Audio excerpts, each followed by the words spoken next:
Baik saudara, kita lihat pula apa langkah yang diambil pihak berkuasa dalam menangani masalah lokasi black spot.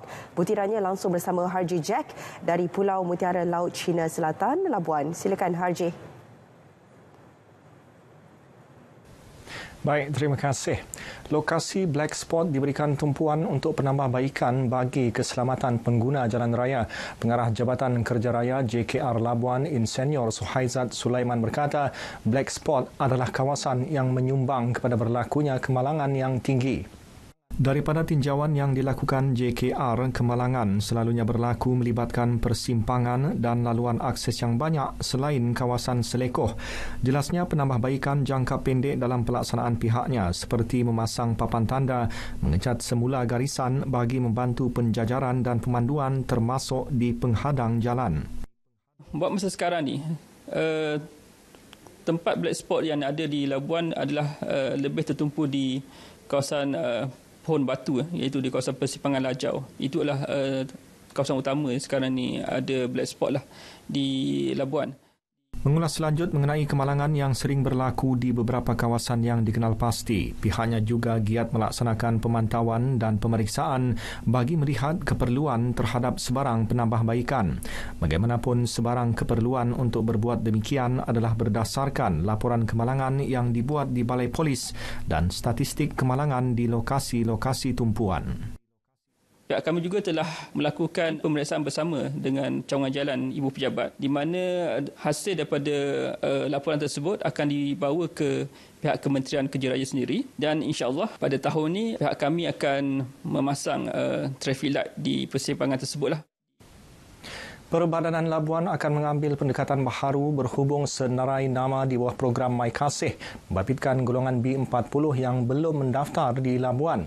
Ia selari matlamatnya iaitu kebajikan dan kesejahteraan rakyat wilayah persekutuan diutamakan. Ini kerana pihak PBT itu bersetuju meneruskan pelaksanaan program jualan rakyat My Grocer at Wilayah bagi tahun ini bermula Januari hingga Disember 2023.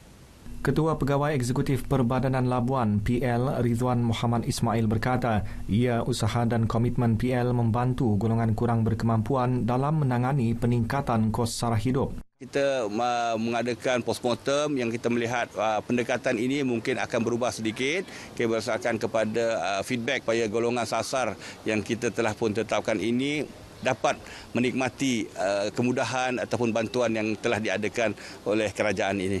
Jelas beliau, program jualan rakyat My Grocer at Wilayah memfokus kepada jualan sumber protein utama bersubsidi seperti ayam dan telur ayam agar rakyat dapat berbelanja pada harga yang lebih rendah.